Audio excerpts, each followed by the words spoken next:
এটা একটা সবথেকে বেস্ট ফিলিং।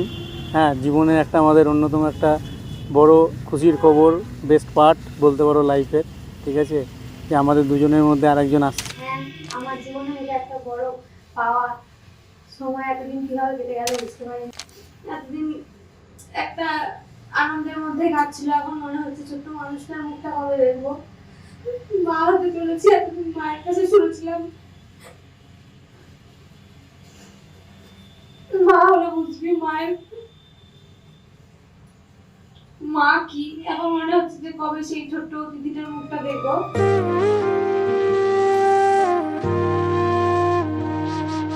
मैं भी अधूरा, तू भी अधूरी, मैं भी अधूरा, तू भी अधूरी।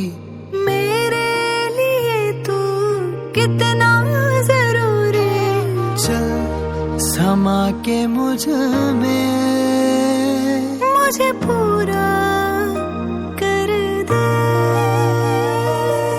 चल समा के मुझ में मुझे पूरा कर दे।